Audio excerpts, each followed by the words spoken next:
Okay, so welcome everyone to our 2 p.m., 8 a.m., depending on where you are in the world,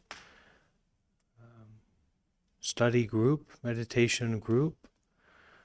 We're going to be looking today at the teachings of the great and powerful Zen master, Empty Cloud.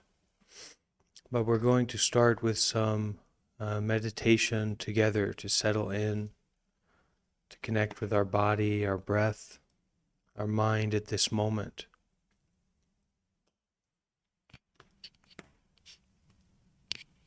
So everyone is invited to turn on their camera.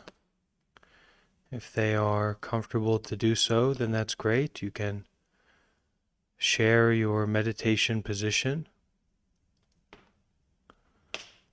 if it's convenient at this time.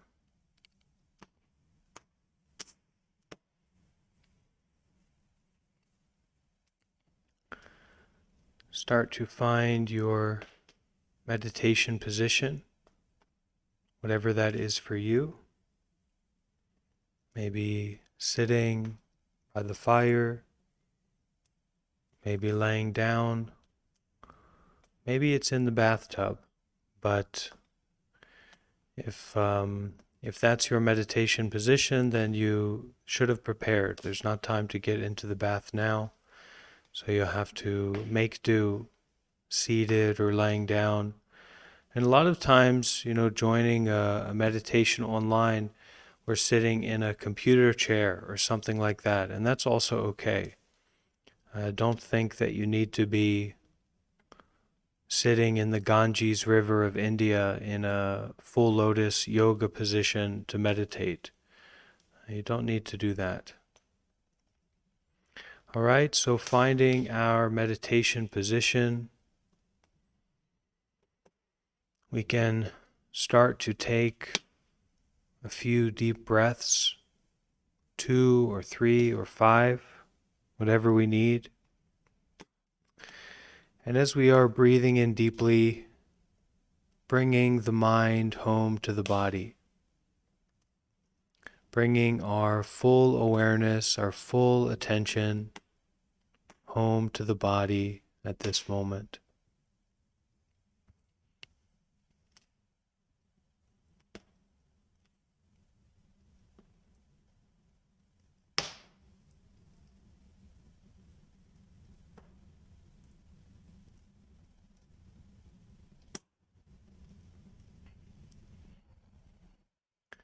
With each breath, allowing gravity to do its work, the mind settling more and more in the body.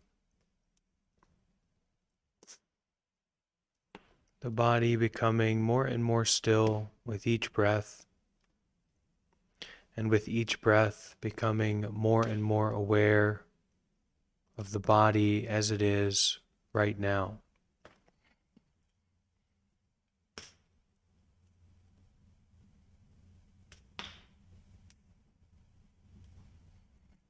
At this time, we are just seated, just sitting, just breathing, just being aware. There's no other responsibility, nothing to fix, nothing to solve,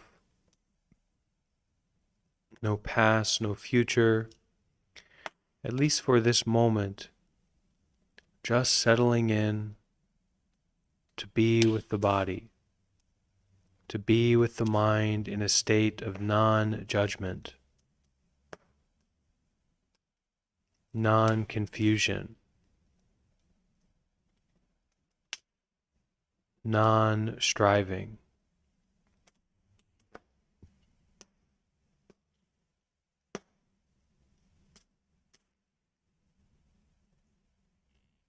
Just breathing and being aware at this moment.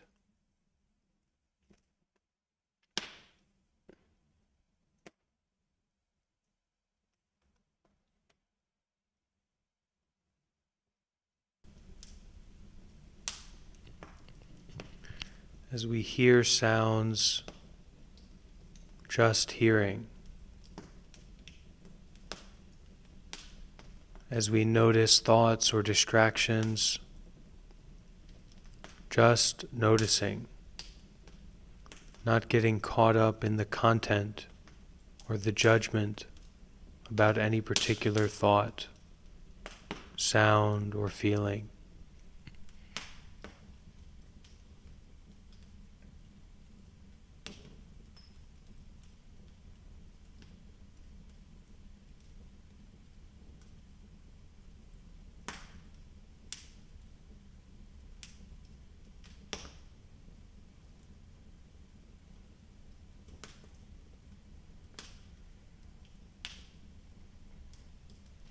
Staying very close to your method of meditation,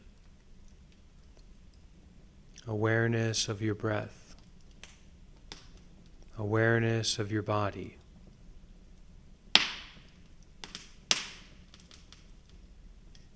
Whatever it is for you, just sit at this moment and practice breathing and being aware.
Allow yourself to fully feel whatever you're feeling right now. No need to go to another place to change what you're experiencing, but instead to give your full attention to this moment by moment lived experience.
fully aware of the body at this moment, fully aware of the mind at this moment. To know that you are aware fully of the body and mind. To know that the body and mind just are this way right now. Nothing extra, nothing complicated. Just to experience right here, right now, the body and mind the way that they are, without trying to change, without trying to keep or hold on to any particular experience, without the constant need to label something as bad, but just to be aware.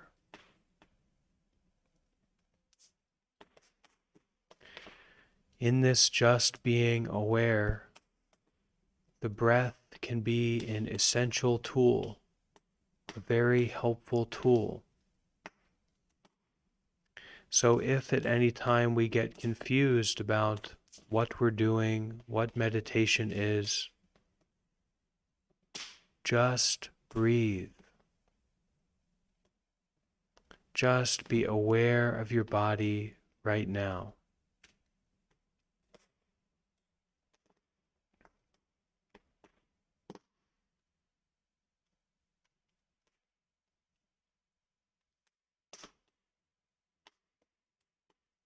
Just breathing and being aware.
Allow your breath to find its own natural rhythm. Don't worry about how you're breathing. Don't worry about controlling the breath. Just allow the breath to happen in a way that is comfortable, suitable, and helpful for you at this moment.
remembering again and again to step back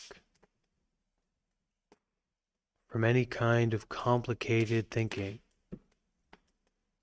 to simply return at this moment to just breathing, just being aware.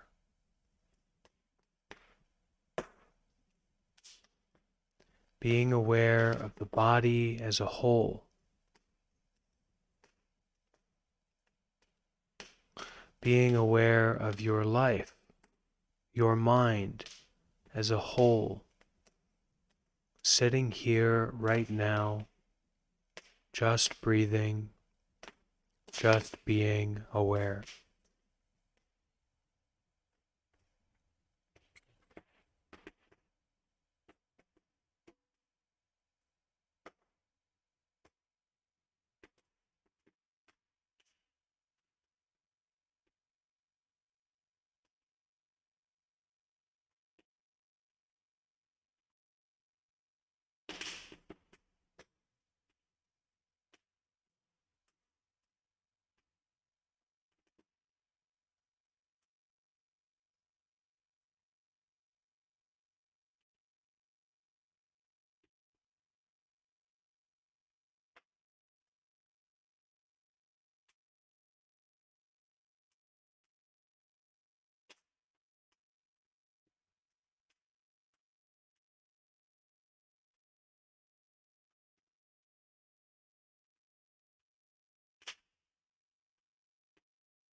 Don't fall into any kind of sleepiness or haziness or cloudiness or fogginess.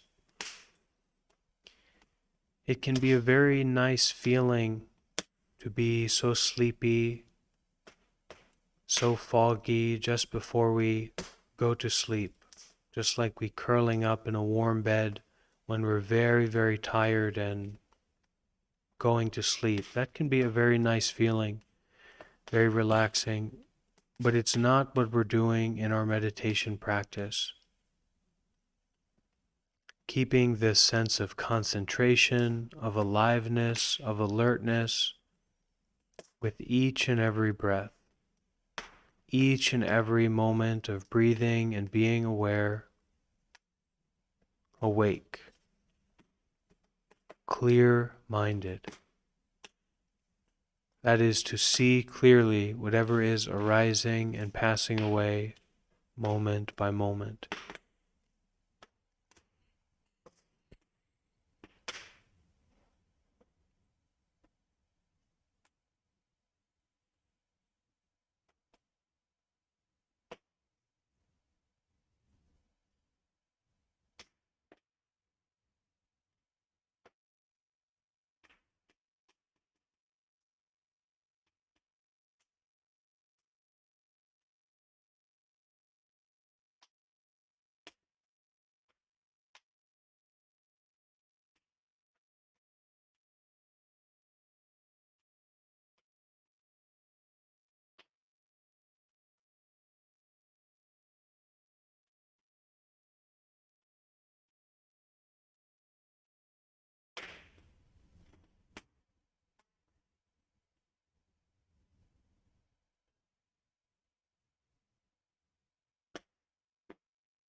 Sometimes when we are practicing meditation and we start to fall into that sleepiness, there can be a particular sound that wakes us up, that restarts our practice, that brings us back to being awake.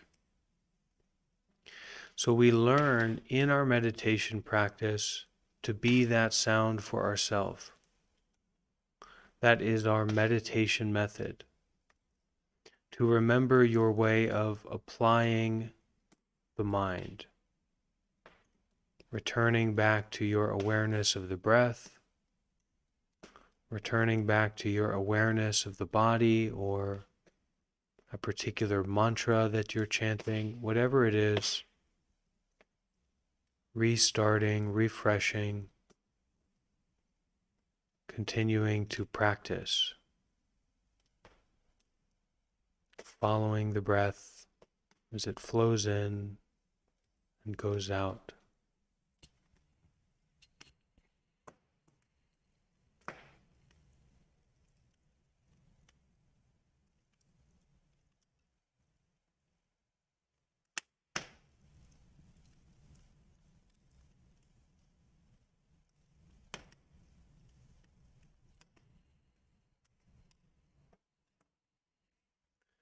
So at this point, we can open our eyes if they are closed.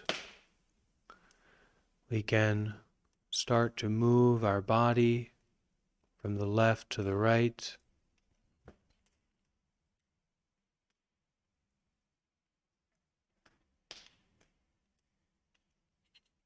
Front to the back.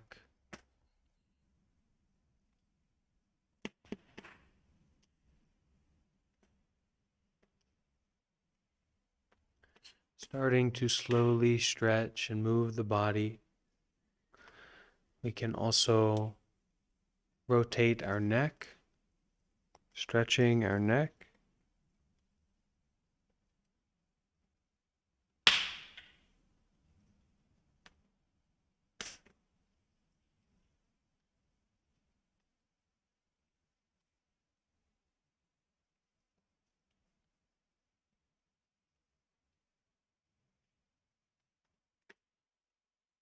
Keeping with us our meditation mind. We don't just throw it away, but we keep it close to us.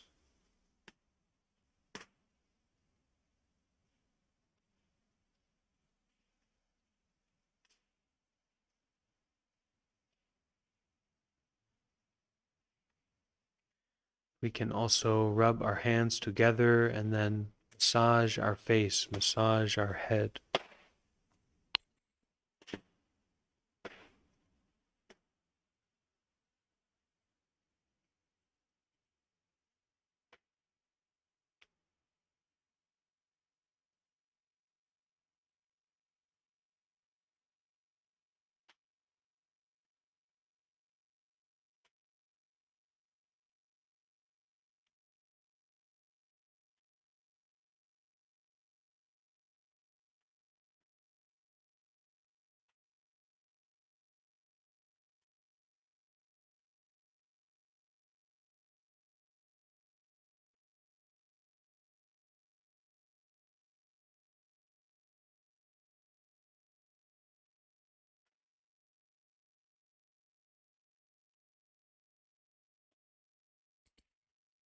Okay, so I encourage everyone to get comfortable, and we will now move into our teaching, studying, listening to the Dharma portion of our gathering today.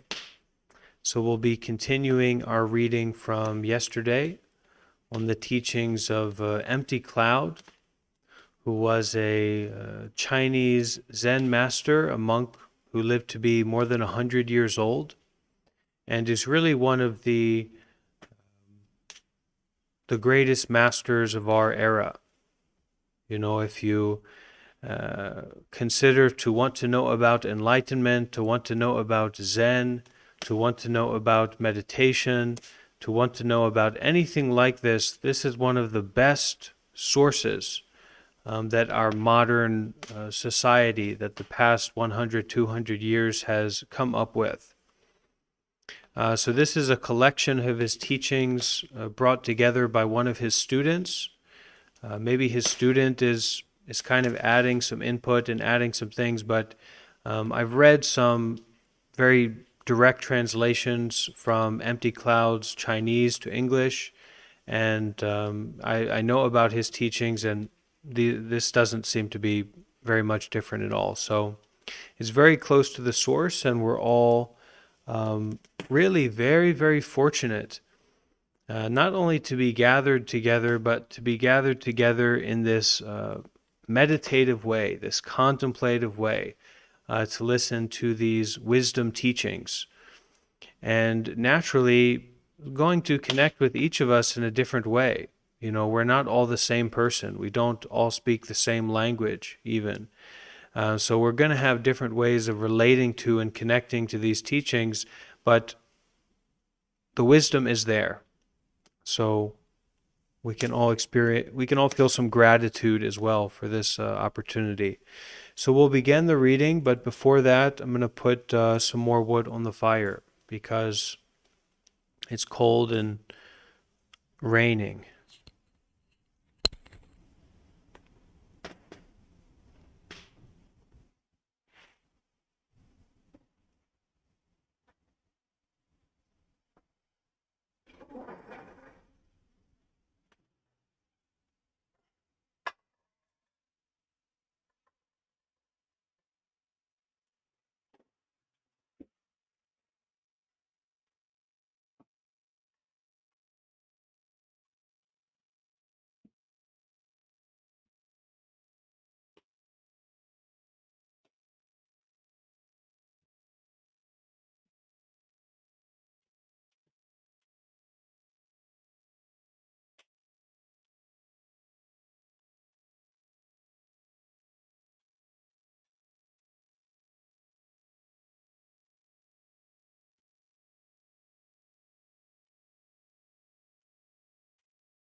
And this is part 2. So if you didn't get to experience part 1, you can go and watch the recording from yesterday on the YouTube channel. So let's begin.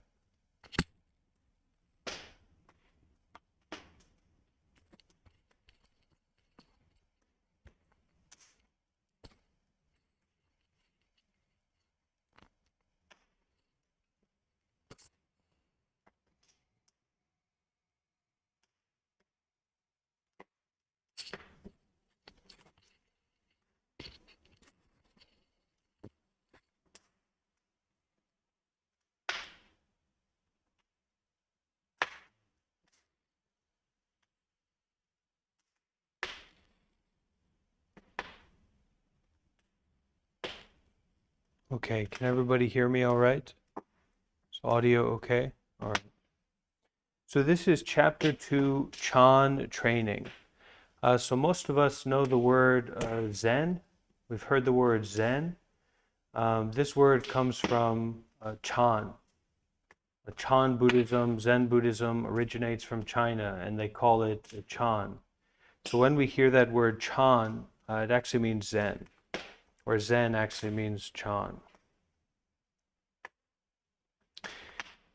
Many people begin Chan training by thinking, well, since all is Maya, and we can see Chan training or Zen training as immediately seeing our enlightened nature. our Buddha nature. You can almost say meditation training as well, but it's really immediately seeing your enlightened Buddha nature that is burning in front of you right now.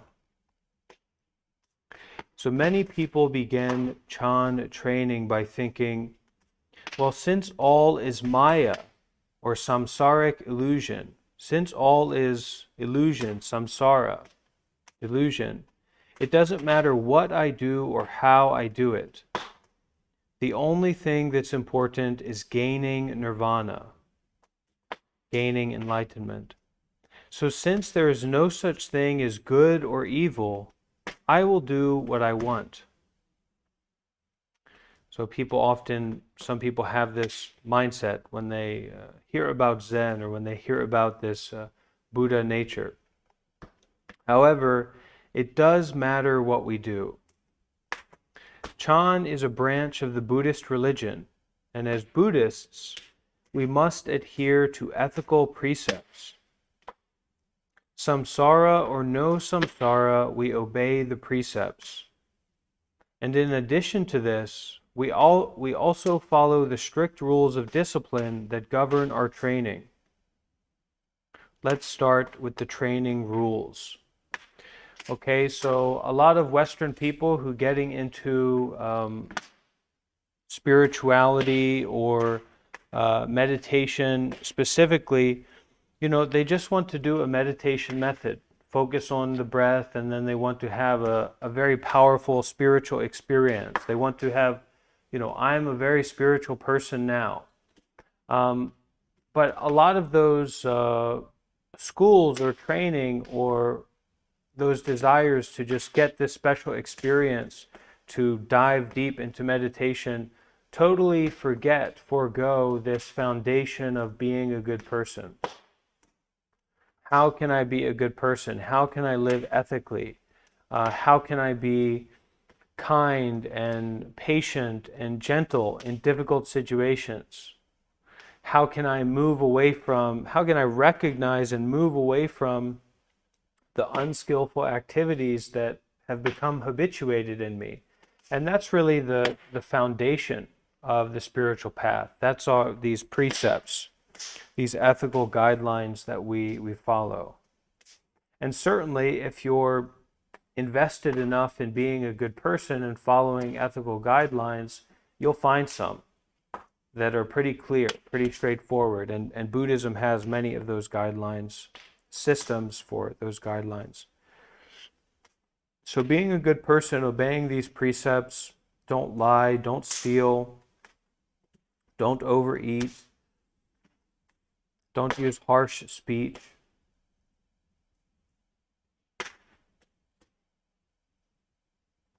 And in addition to this, we also follow the strict rules of discipline that govern our training.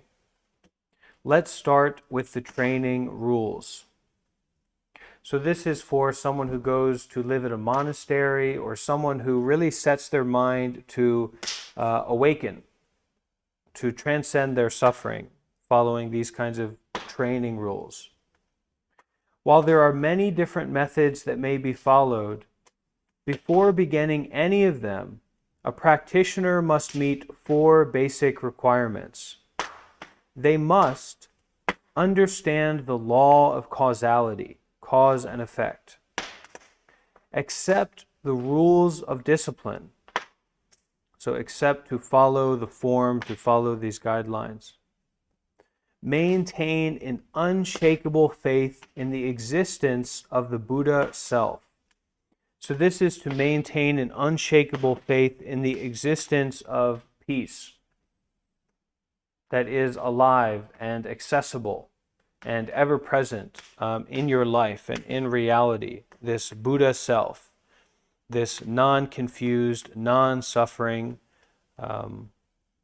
self, to maintain a kind of faith. It's not really belief, but a faith, a trust in this Buddha self, in this possibility to awaken, this possibility to transcend our sufferings, this possibility to burn up. It's not for sure that all this wood will burn up. It could become fossilized. It could go into water and be there for thousands and thousands of years, not necessarily going to burn up.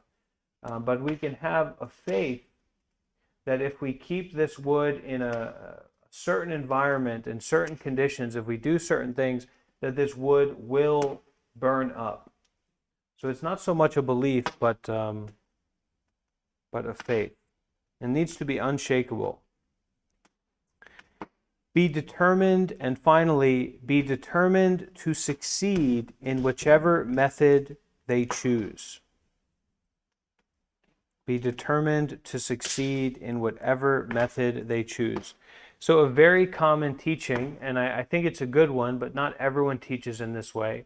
A very common teaching is that when you practice meditation, you want to choose one method. So maybe you're focusing on the sensations of your of the breath as it flows into your nose. Maybe you're focusing on the awareness of your whole body sitting here. Maybe you're chanting a mantra, Buddho, Amitofo, Amitofo, but you choose one method and then you apply that method constantly. At the beginning, you try to apply that method when you sit down and practice meditation, you try to apply that method, you get very distracted and you try to apply that method. And then over time, you can apply that method during your normal activities. So that method is continuously being applied, that method of meditation. And then, finally, you're even bringing it into your dreams. Your whole life becomes meditation. So be determined to succeed in whichever method they choose. I will explain each of these 4 prerequisites. These are the prerequisites to train, to develop on the path, particularly in Chan, in Zen, seeing your Buddha self now. So first, the law of causality simply states that evil produces evil and good produces good. A poison tree yields poison fruit, while a healthy tree yields good. Conceptually, this appears to be simple, but in actuality, it is rather complex. Evil deeds are a vile investment. They guarantee a return in pain, bitterness, anxiety, and remorse. There is no profit to be had from actions that spring from greed, lust, anger, pride, laziness, or jealousy. All such motivations merely serve the ego's ambitions, the small self's ambitions. Evil deeds can never promote spiritual fulfillment. They only guarantee spiritual penury. Penury is extreme poverty. So they only guarantee spiritual destitution. These evil deeds, not so much like deeds that the devil told you to do or that a bad person whispered in your ear, you should do this, but activities that spring from, actions that spring from greediness, lust, anger, pride, laziness, or jealousy. That these are evil deeds, and when you do them, you plant evil seeds that are sure to have an unskillful result, and you will guarantee yourself to have a spiritual poverty when you're doing these activities, when you're acting in this way. On the other hand, good deeds, provided they are not done conditionally, as an investment that will yield some future reward, will bring to the doer of them peace and fulfillment. So I've heard that in general, any act of generosity, any good deed is a good deed. It's a good seed. It's a good action. But ideally, we do good deeds without an expectation of a result. We offer something without the expectation of getting something back. So I heard recently when I was staying at another monastery, or no, this was actually a story of the Buddha. I heard it at another monastery, but going back to the very traditional original Pali Suttas, the original teachings of the Buddha. And basically the Buddha was walking around, and I'm not doing this story justice, but the Buddha was walking around and came across someone, and they basically said, well, I don't want to support you. I don't want to donate to you because, look at you. You're not planting any seeds. You're not growing any food. You're not particularly doing anything that is profitable, right? So why should I feed you? And then the Buddha gave this. The Buddhist teachings are really all about analogy. So a good Buddhist teacher can give amazing, in-depth, skillful analogies, like a story that you understand, that makes you understand a deeper teaching about the nature of the mind or the nature of suffering, whatever it might be.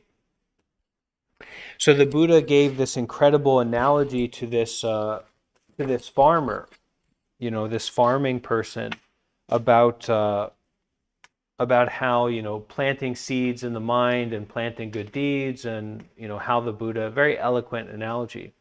And then the person said, well, geez, I do want to donate to you. I do want to support you. Here, Buddha, take this food. And the Buddha didn't receive it, didn't accept it, because it sets up this standard of exchange. And the Buddha didn't teach that, didn't share that because he was going to get something in return. It's just sharing. So it's a non-conditional good deed. And this yields the best fruits, the spiritual fruits. So on the other hand, good deeds, provided they are not done conditionally, as an investment that will yield some future reward, will bring to the doer of them peace and spiritual fulfillment. An egoless good deed is very different from a contrived good deed. On the surface, the effect may seem the same. Help or kindness that is needed is given. But the person who helps another with the hidden expectation of receiving some future benefit usually does evil, not good. This teacher, Empty Cloud, he really very, very serious. He very hardcore. So when he's talking about good and evil, he's not just talking about states of, being generally happy, generally peaceful, being well-liked or well-received or something like that. He's talking about taking your regular, normal, ordinary mind and experiencing the highest states of spiritual bliss and purity that you can comprehend. So when he says that when it's contrived, when it's done with some expectation, and that leads to an evil result, it's basically saying that there's a aspect of unskillfulness there that we're trying to weed out. That we're not trying to hold on to a certain kind of result, especially materially, because it keeps us away from this deeper peace, this deeper spiritual fulfillment, when we're so caught up in expectation and, when am I going to get this reward? So an egoless good deed is very different from a contrived good deed, and we can say like an act of skillfulness. On the surface, the effect may seem the same. Help or kindness that is needed is given. But the person who helps another with the hidden expectation of receiving some future benefit usually does evil, not good. Let me illustrate this point. In China, there was once a prince who loved birds. Whenever he found an injured bird, he would feed and nurse it back to health. And then, when the bird had regained its strength, he would set it free with much rejoicing. Naturally, he grew quite famous for his talent as a loving healer of wounded birds. Whenever an injured bird was found anywhere in his kingdom, the bird would quickly be brought to him, and he would express gratitude to the thoughtful person who brought it. But then, in order to curry the prince's favor, people soon began to catch birds and to deliberately injure them so that they could take them to the palace. So many birds were killed in the course of capture and maiming that his kingdom became a hell for birds. When the prince saw how much harm his goodness was causing, he decreed that no wounded bird should ever be helped. When people saw that there was no profit to be gained from helping birds, they ceased harming them. Sometimes it happens that our experiences are like this prince's. Sometimes when we think we are doing the most good, we learn to our chagrin that we are actually causing the most harm.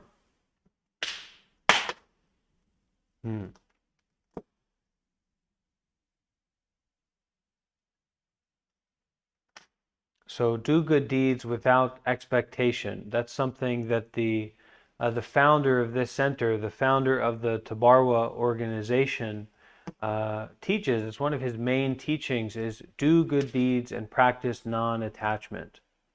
If you don't have an attachment to a result, if you don't have something that you're trying to get out of doing a good deed, you can do good deeds without limit, continuously. You won't be attached to what the result of your deed is. You can just keep doing good deeds.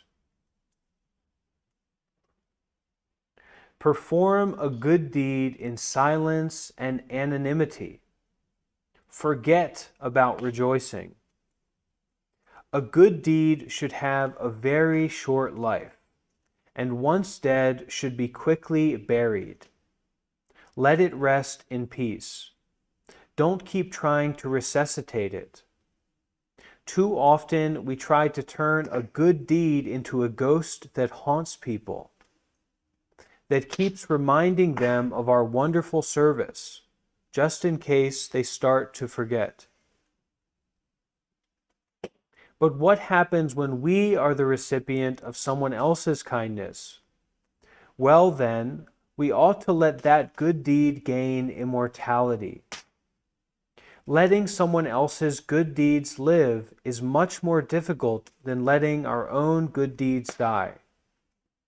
Let me illustrate this too.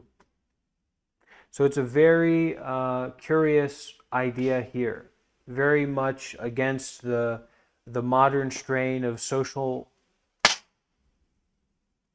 the modern practices of social media. If we do something good, we make a video about it, we make a post about it, we make a graphic about it, we hire a graphic designer and an editor to put it all together. You know, think about Mr. Beast, one of the biggest, maybe everyone here doesn't know Mr. Beast, but he's one of like the biggest YouTubers that exist right now.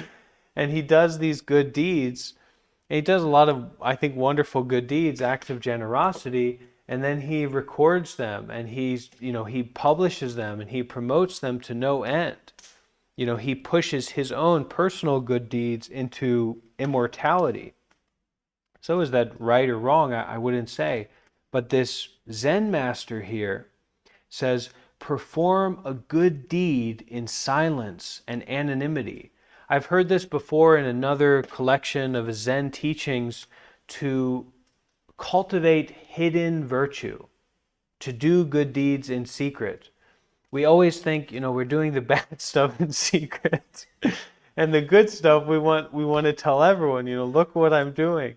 But actually to cultivate a hidden virtue, to do good deeds in secret. Forget about rejoicing. Forget about celebrating the good deeds that we do. A good deed should have a very short life, and once dead should be quickly buried. Let it rest in peace.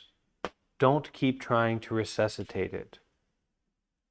But when we are the recipient of someone else's kindness, then the teaching here is to let that good deed gain immortality, to think deeply about the kindnesses that other people have offered to us. And it's much more difficult to let someone else's good deeds live than to let our own good deeds die. And of course, we usually do the reverse, right? Someone does something bad to us or something that we don't like, and it plants this seed in our mind that this person is horrible, they're the worst, I don't like them, and it's not only that I don't like them, but I don't like the essence of them. From that one good deed or that one experience that you had with that person, I have found myself, I work myself into this feeling that, like, I don't like exactly who that person is, but I don't even know who that person is. So in that case, I am trying to make my own good deeds be immortal, remembering them all the time, and I am trying to make someone else's bad deeds or unskillfulness be immortal as well. So we tend to be really messed up, reversed, not skillful in how we're relating to doing good deeds, appreciating and really deeply appreciating what others do to help us. So let's listen to this analogy, this illustration about this teaching. There was once a grocer, a kind and decent man who valued all his customers. He cared for them and wanted them all to be healthy and well fed.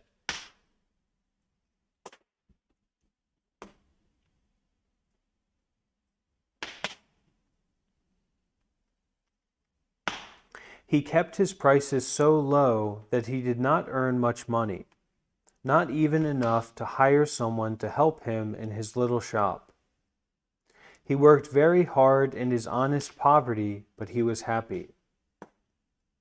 One day a customer came and told him a sad story. Her husband had been injured and would not be able to work for several months. She had no money to buy food for him and for their children.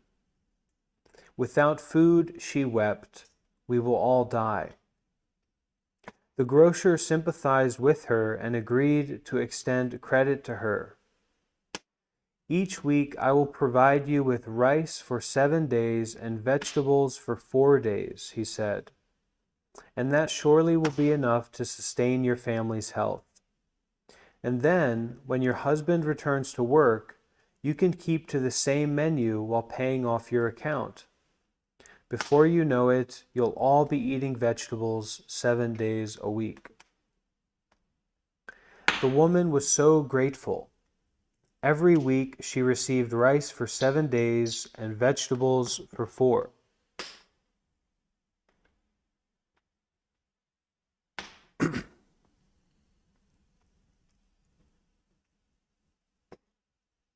But when her husband returned to work, she had to decide whether to pay off her old debt while continuing to eat vegetables only 4 days a week, or to patronize a new grocer and eat vegetables 7 days a week.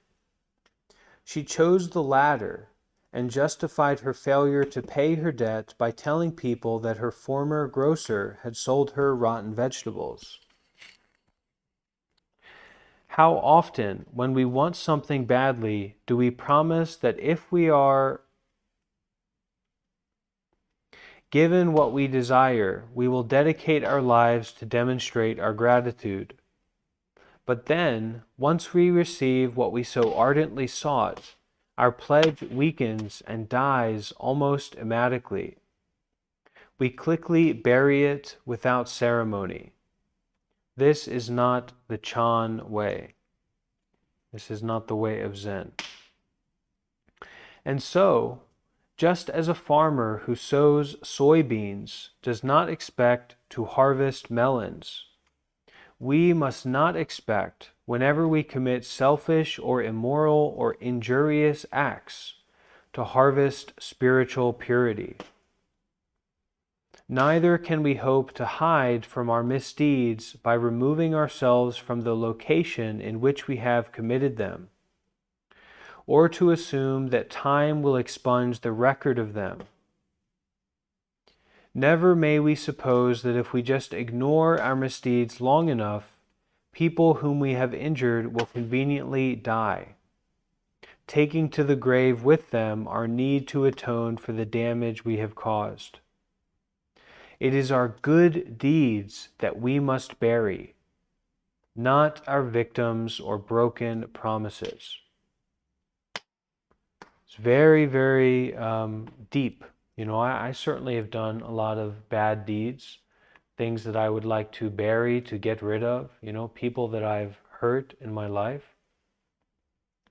And this teaching here, I think it can sound very defeatist and nihilistic. Well, if I'm responsible for all these bad deeds, then my life is just going to be hell for the rest of my life. You know, it's just going to be horrible.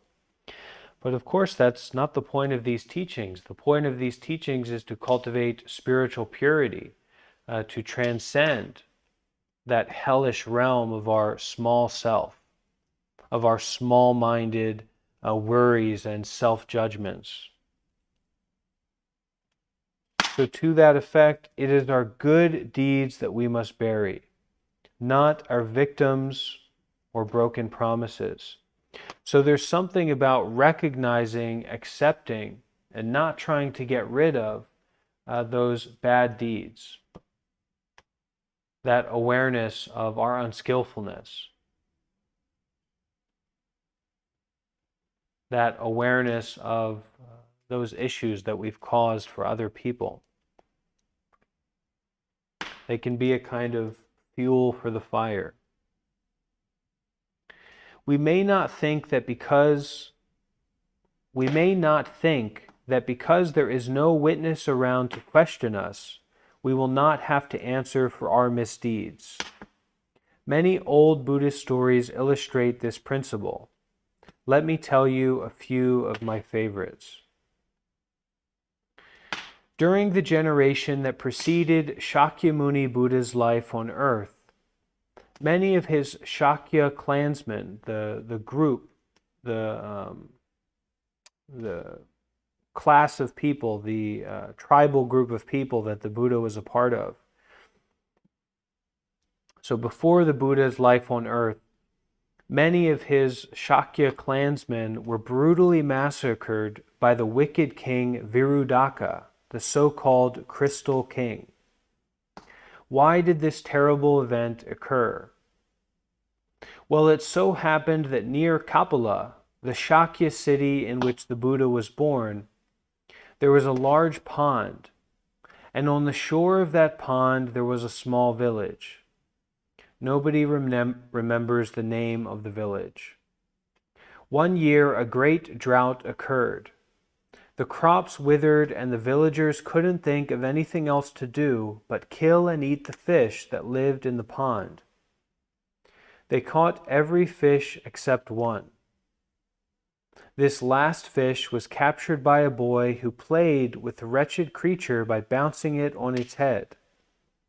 That's what he was doing when the villagers took it from him and killed it. When the rains came again and everywhere in the kingdom life returned to normal. People got married and had children. One of those children was Siddhartha the Buddha, who was born in the city of Kapila, near that village and pond. Siddhartha grew up and preached the Dharma, gaining many followers. Among these followers was the king of Shravasti, King Prasenajit. This king married a Shakya girl, and the two of them produced a son, Prince Virudaka, the crystal one. The royal couple decided to raise the prince in Kapila, the Buddha's city. At first, everything was fine. Prince Virudaka was a healthy baby, and before long he grew into a nice, strong boy.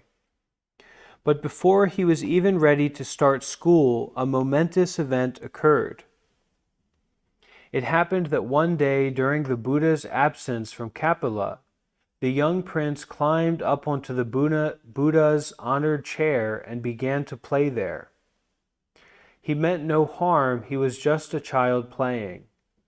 But oh, when the Buddha's clansmen saw the prince playing in this sacred place, they became very angry and reprimanded the prince and dragged him down from the chair, humiliating and punishing him. How can a child understand the foolishness of zealots, religious fanatics? Adults can't figure it out. It's really quite mysterious. Their harsh treatment served only to embitter the prince and to cause him to hate all his Shakya clansmen. It was their harsh treatment that started him on his career of cruelty and vengeance. Eventually the prince, by killing his own father, it is said, was able to ascend the throne of Shravasti. Now, as King Virudaka, the Crystal King, he was finally able to take revenge against the Shakya clan. Leading his own soldiers, he began to attack the city of Kapila. When the Buddha's clansmen came to tell him about the impending massacre, they found him suffering from a terrible headache. They begged him to intervene and rescue the people of Kapila from the Crystal King's brutal attack. But the Buddha, groaning in pain, refused to help. A fixed karma cannot be changed, he said. The clansmen then turned to Madhugalyana, one of the Buddha's most powerful disciples, and begged for his assistance. He listened to their sad complaint and, moved to pity, decided to assist the besieged citizens of Kapila. Using his supernatural abilities, Madhugalyana extended his miraculous bowl to the threatened Shakya people and allowed 500 of them to climb into it. Then he raised the bowl high in the air, thinking that he had lifted them to safety. But when he again lowered the bowl, the 500 men had turned into a pool of blood. The dreadful sight so alarmed everyone that the Buddha decided to disclose the story of his ancestors, those villagers who had killed all the fish during the drought. This marauding army of soldiers that are now attacking Kapila had been those fish, he explained. The people of Kapila who are now being massacred were the people who killed those fish. The Crystal King himself was that last big fish.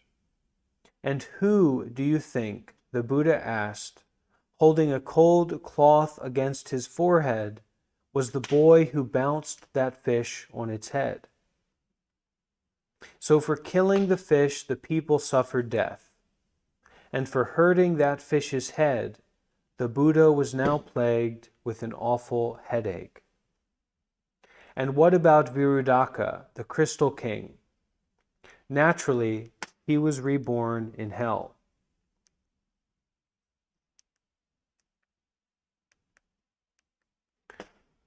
So what do we think about this story? Does anyone have any insight? It's quite a unique story. For me, it comes up the subtlety of our situation, the subtlety of the brain, the subtlety of cause and effect. We couldn't really know it. We couldn't really control it. But we are the ones who are responsible for it. We are the ones who are going to experience the effect of our actions. Anyone have any idea about this story?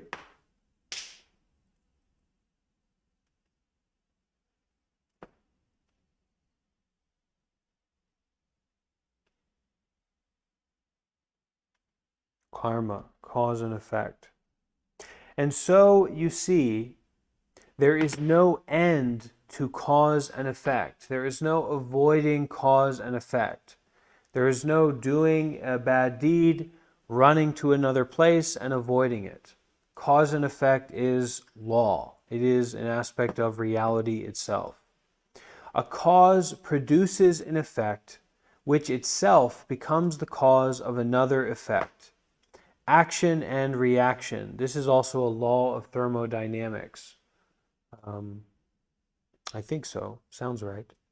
Tribute and retribution. This is the law of causality.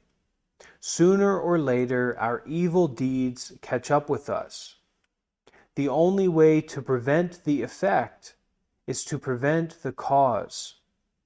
We must learn to be forgiving, to overlook injury and insult, and to never seek revenge or even harbor any grudges. We must never become religious fanatics, self-righteous and proud in our vain notions of piety and duty. And above all, we must always be gentle, especially with children. Gentleness is very, very important, especially with children, as Empty Cloud here says.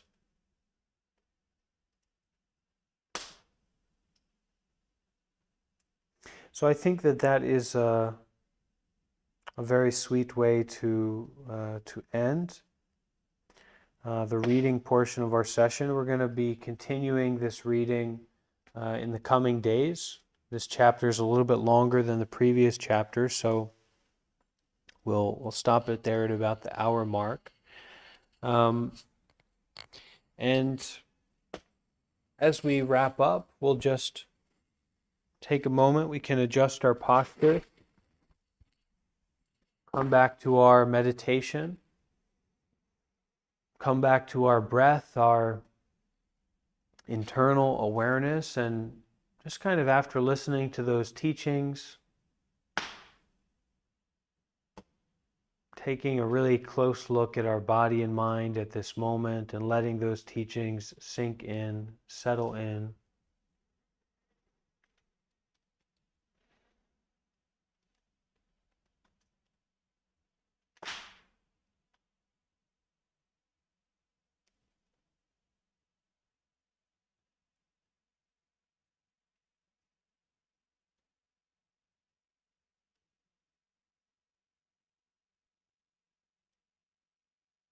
Just breathing and being aware of the body at this moment.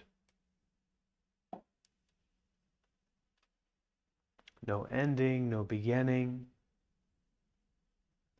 no coming from somewhere, no going somewhere.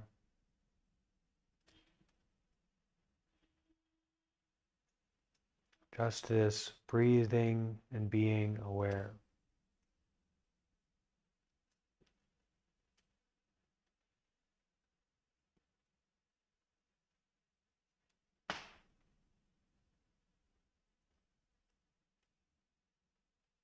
To be aware of the body and mind, and to know that at this moment you are aware of the body and mind. That this is what it is.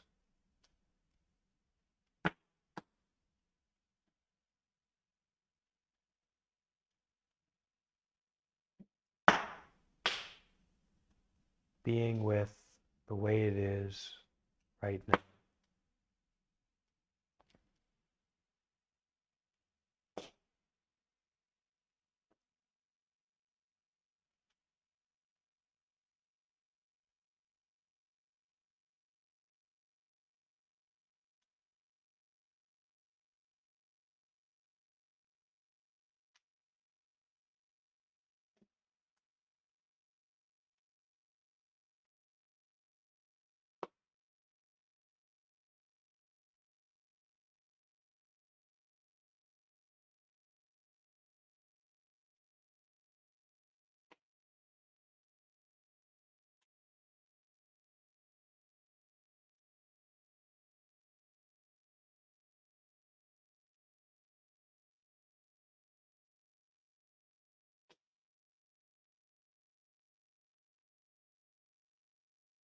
And allow all those thoughts, memories, experiences that come up, allow them to come up without interference, and allow them to settle, to calm.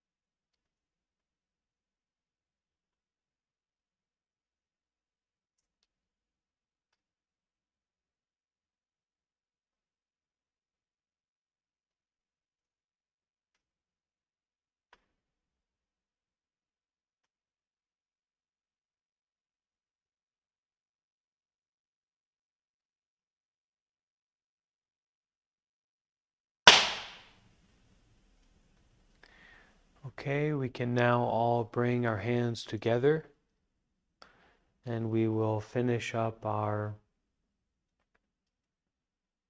practice, study,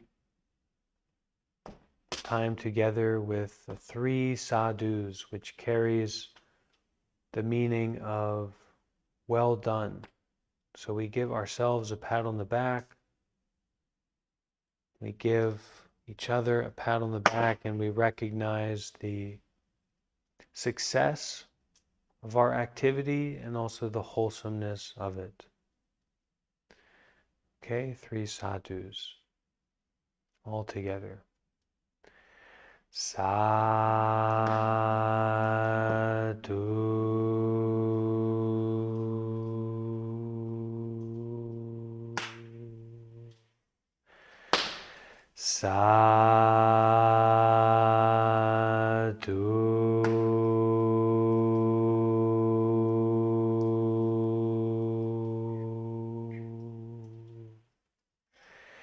Sadhu.